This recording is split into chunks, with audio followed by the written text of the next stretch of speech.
Bonjour, hello everyone. Thank you for tuning into the Cashew Podcast. In today's episode, I chat with Dr. Amy Krentzman, who is a professor at the University of Minnesota in the School of Social Work. During our conversation, Dr. Krentzman shares resources and recommendations for supporting addiction recovery during the COVID-19 pandemic. Dr. Krentzman also highlights some new resources that she's created in partnership with our center, including a free online learning module series and a resource website, both of which we will link to in the description of this episode and on our podcast landing page on the Cashew website. We hope you enjoy this episode and check out the resources and continue to take care. Hi, Amy. How are you doing? Good, Karina. How are you today? I am doing okay. Hanging in there, kind of working on getting sleep and taking care during kind of chaotic times. And could you, Amy, share with our listeners a little bit about yourself, kind of introduce yourself, share a little bit about your work? Absolutely. I joined the School of Social Work in 2013, and I teach the addiction class, and I do research on addiction recovery. And what that means is that I study the experience of addiction recovery, sometimes for groups that are not usually studied. I also study systems that support recovery, such as sober living houses, 12-step programs like Alcoholics Anonymous. And I develop interventions that help people support their recovery. Nice. And how are you doing in adjusting during the pandemic yourself? And are there ways you're taking care of yourself? Definitely. Well, I am just so glad that one of the things that's healthy for us all to do is to go outside. And thank goodness that we are permitted to do that and that that's a low risk activity, because I found that absolutely to be life-saving, just to go outside, go for a walk, get a bit of exercise. That's really been a lifesaver. That's been my number one thing. Ditto. I couldn't agree more. If we were in a place where we didn't have the privilege to access our parks or trails, fresh air, this would have been a lot more difficult to manage and navigate. And so you've recently released some new resources, as I mentioned in my intro, focusing on how child welfare professionals and other helping professionals can support addiction recovery during the pandemic. And for our listeners who maybe aren't sure or still learning, could you define recovery and explain a little bit more about what does it mean for someone to be in recovery? In the broadest sense, a person in recovery is someone who formerly had a problem with drugs or alcohol, or maybe another addictive behavior like gambling, and who currently does not have that problem anymore. Researchers lately have embraced this very wide, broad definition of recovery. And because the definition is so broad, and because in recent years, researchers and advocates have embraced the philosophy that there are many pathways to recovery, there isn't just one way. The best thing you can do is, if you meet someone or one of your friends discloses to you that they're a person in recovery, just ask them, well, what does that mean to you to be a person in recovery? Because it will mean something different to different people. Thank you. And let me say, you have been a great partner with Cashew in our center for many years now in helping develop lots of resources around your research around addiction, around recovery. And so we have great existing resources that we hope folks will continue to access. But could you share with our listeners a little bit more about some of the new resources that you've created, and those resources that are specific to the current times and navigating addiction recovery in the pandemic, just kind of sharing a little bit more about the modules, the web resource page, and other resources you'd like folks to know about? Absolutely. Well, it was sort of interesting how this all came about. So, very early in the pandemic, like week one, um, um, I was invited to be on our local NBC affiliate and interviewed on how people are staying sober during the pandemic because there was this immediate realization across the media that the pandemic was going to cause relapse. And in fact, anecdotally, what we're hearing is that that's true, that the stress, the biopsychosocial stress of the pandemic did cause a lot of people to relapse. When I started to pull my thoughts together about being interviewed, I wanted to consult the research, and I felt that people listening would need a handout. Like I almost put my teacher hat on and I thought, okay, if I were giving this talk to a group of people in a room, I would want to give them a handout of resources. So realizing that would be impossible on TV, I developed a website of resources to serve as the handout. And when I built the website, I started to dig through the internet to find the resources available out there, and I was just astonished by all that I found. I mean, my jaw would just hang open in awe when I found all that there was. And and the recovery community pivoted very nimbly to provide lots and lots of stuff for people. So by the time I gave the interview, which was 2 minutes long, I knew I had an hour of useful material. And all that material was on the website, but I knew I had something that people could put into use right away. So I gave a couple of podcasts, and the content of those podcasts are in the modules that I developed for the Center for Advanced Studies in Child Welfare. Awesome. And we will link for our listeners, we will link to those resources in our description, of course, so folks can access and dig in a little more and, watch and listen. And so the online modules are like a narrated PowerPoint, so folks can listen to those in the background. Whereas you said like the web resource page is something folks can read through and click through and follow links. And so could you share with our listeners, what are some key takeaways you think frontline child welfare workers and other folks who are supporting individuals and families right now, some key takeaways that they should know about addiction recovery during these times? Absolutely.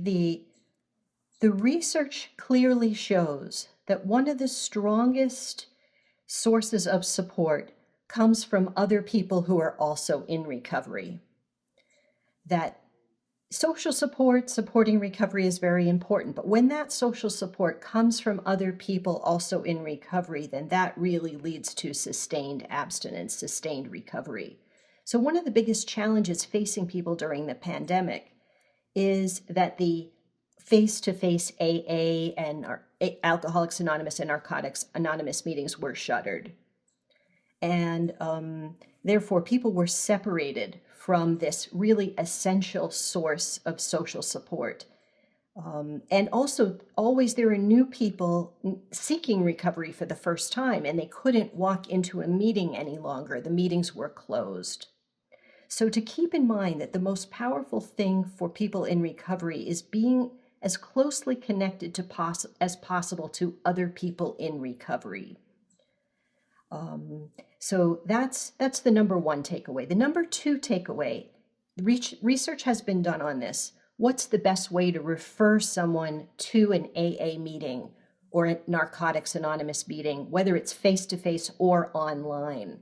And just simply telling someone to go is not enough. Giving someone a pamphlet or a meeting list or a website link is not enough.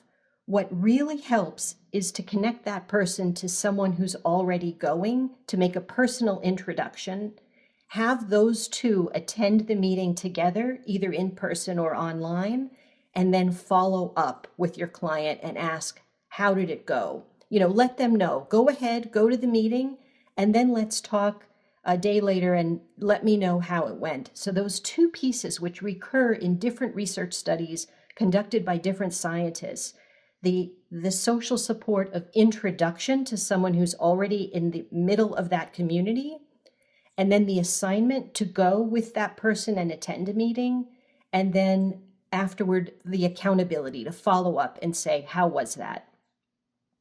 So those, I would say, are the main takeaways. Yeah, and looking through and reading through and watching your modules and your resources and seeing the addiction recovery community adapt like many other, areas to pandemic and connection and utilizing virtual meetings and such. Do you, and I'm, are not sure if you're hearing or if you have an idea on, do you think any of these new kind of modes of connecting for many will stick? There are obviously, I think, challenges and barriers, but I'm wondering if you're hearing or if you think any of, as even states open back up, and maybe are going to shift towards more in-person gatherings if they're able to, are you hearing or thinking that those virtual meetings may have been more accessible to folks and may continue in some capacity or not so much? One good thing to know is that thousands of electronic and virtual ways to connect with recovery resources existed before the pandemic. There were video meetings, there were message boards, daily readings, recorded recovery talks. So, but what happened with the pandemic is that very many more people, by hundreds of thousands, jumped on and started getting their recovery support online. So there's a tremendous amount of meetings available online. There are conferences, recovery conferences online, and all forms and pathways of recovery have different online presences, such as every different 12-step program you can imagine, what they call 12-step alternatives, which are recovery groups for people who don't care for the 12-step model.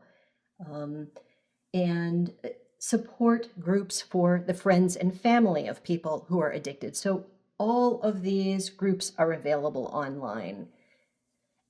I believe that the experience of what's happened during COVID will permanently affect the recovery community moving forward in a positive way, because what it did for a lot of people is it forced them to use the technology.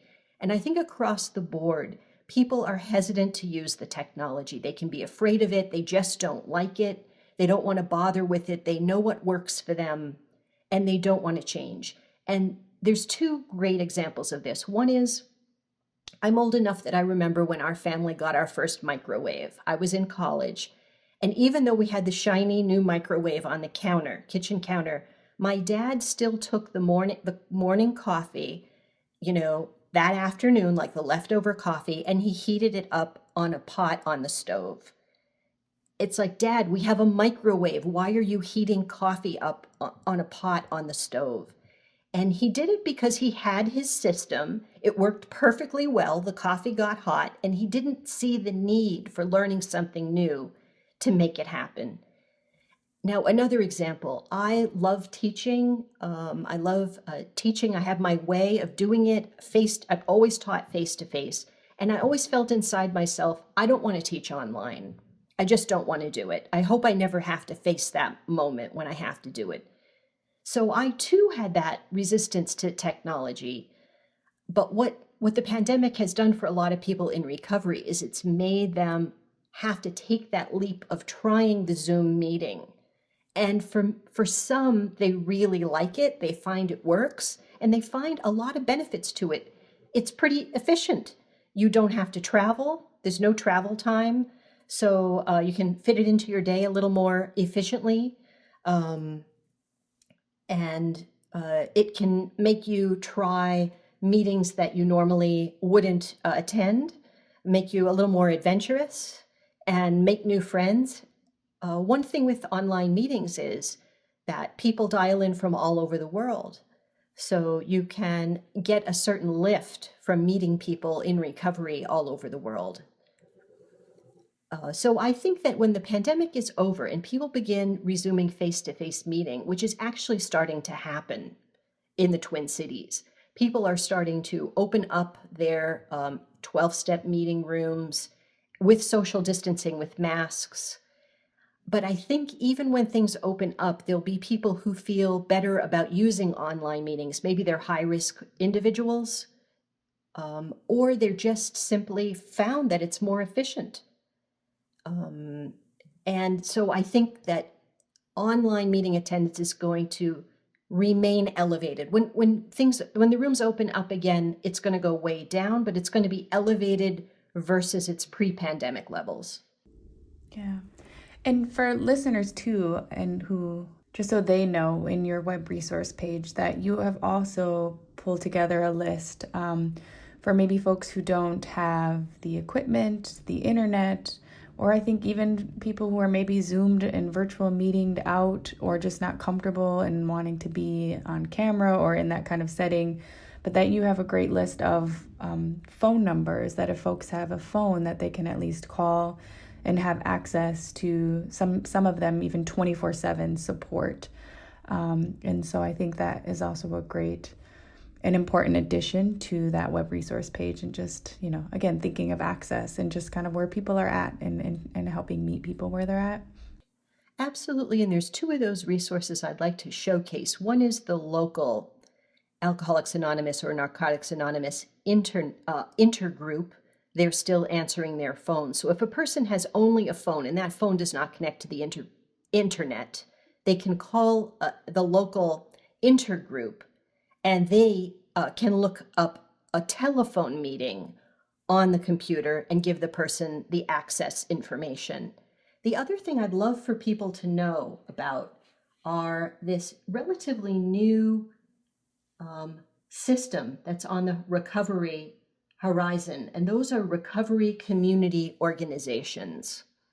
Now, I knew about Minnesota Recovery Connection, which is in Minneapolis, but when I did the research for the website, I found that Minnesota has 6 recovery community organizations across the state. So these are brick and mortar buildings. Most often, these are offices that exist in the 3-dimensional world. Of course, they're shuttered now, but they're still answering their phones. And these organizations, recovery community organizations, came about to fill a gap. They're not treatment centers and they're not mutual aid groups. They are in that missing space in between. And they do several things that are really powerful. First of all, they have the philosophy that there are multiple paths to recovery and they don't judge anyone. Anyone at all can call them up. They provide a wide range of services to people in recovery, such as maybe someone wants to go back into treatment, or maybe someone needs housing, or maybe someone needs public assistance. They can help with all that.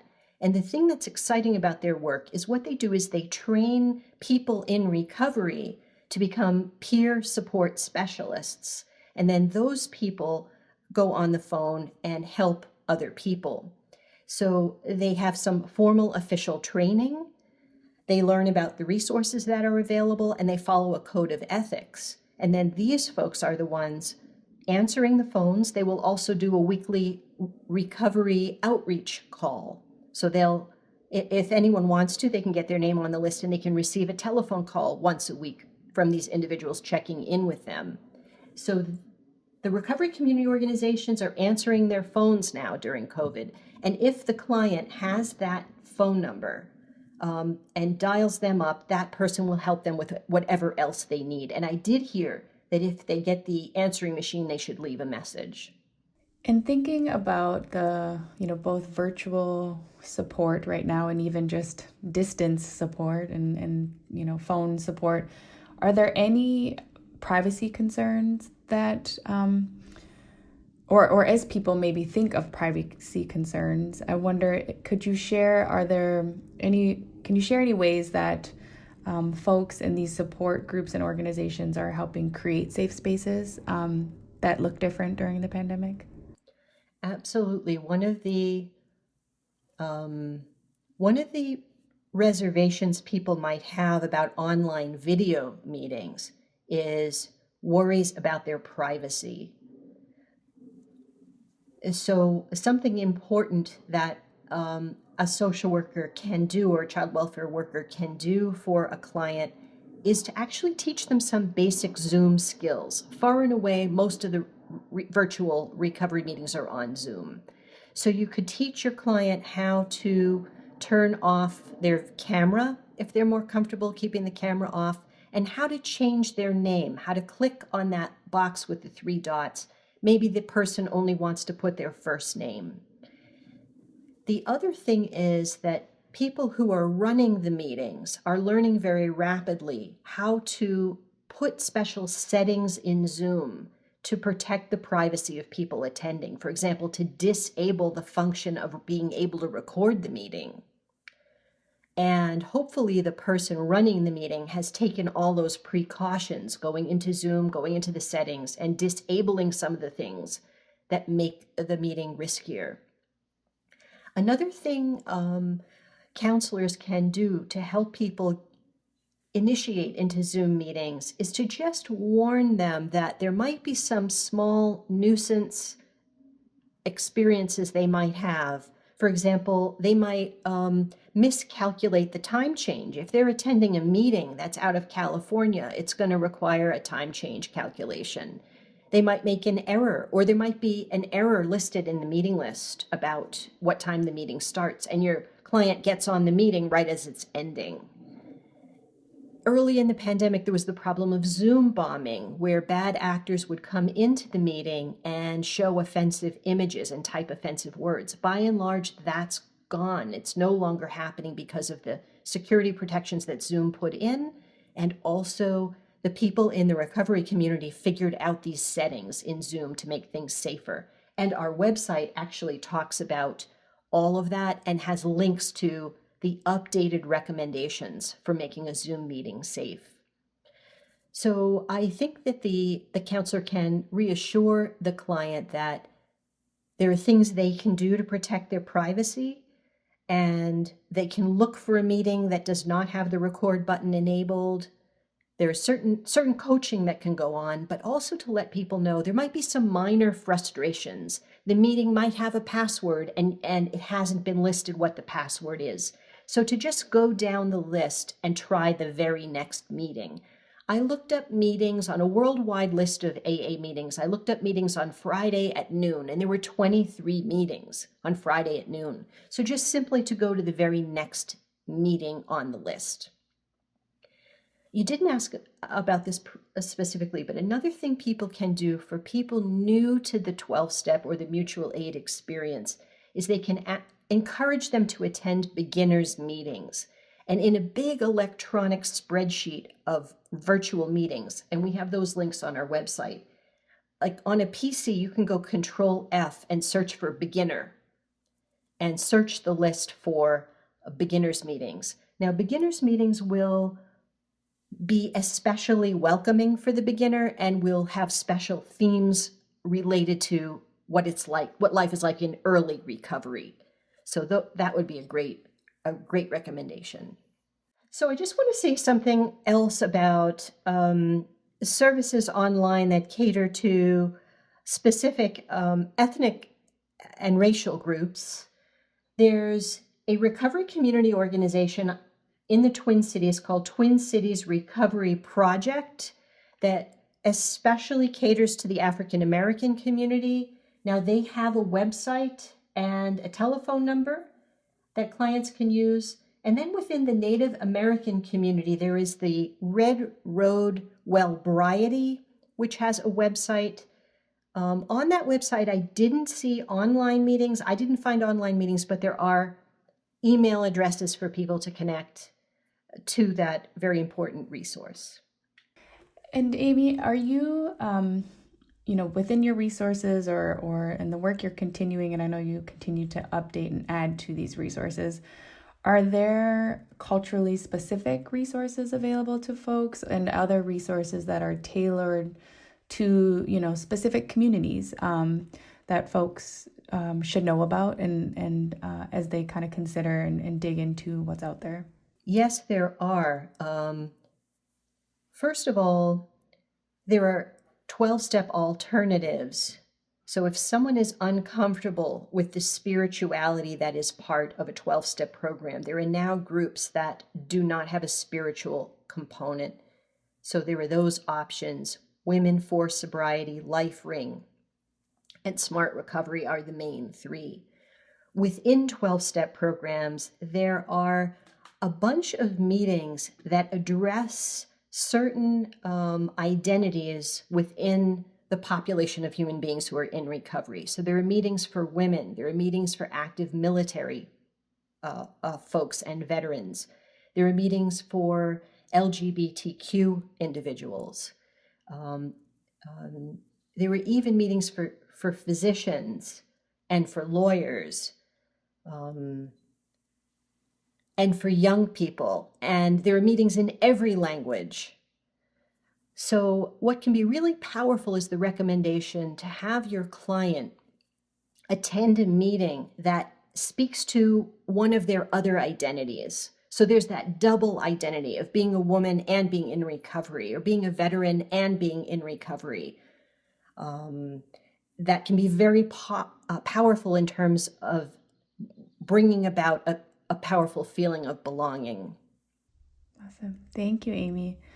And is there anything else you would like listeners to know about addiction recovery and how to best take care of themselves if they are someone who is in recovery, or how to be supportive to others during this time? I am writing a paper for a clinical social work journal summarizing all of these recommendations and what the research literature says.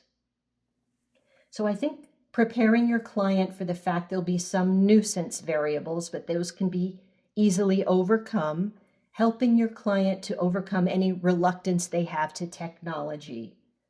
You can encourage them to think of it as an adventure or to try it. And again, this idea of connecting them with someone who's already attending and inviting them to attend, and then having that accountability to meet with them again and ask, how did it go? To emphasize the benefits of online meetings. And one very powerful aspect of the research literature on recovery emphasizes the role of helping others in recovery. And there are several ways that people can help others, even if they're beginners. First of all, encourage your client to hop onto the online meeting 10 minutes early and stay on the meeting a little bit afterward, like 10 minutes after, because these are the periods at the beginning of the meeting are the periods when people have the opportunity to agree to read the opening statement of the meeting or be the timekeeper if there is one. So there's an opportunity to do service at the first 10 minutes of the meeting, as well as to socialize and network with other people. And people also share a lot of resources at the beginning and the end, just before the meeting starts and just after the meeting ends.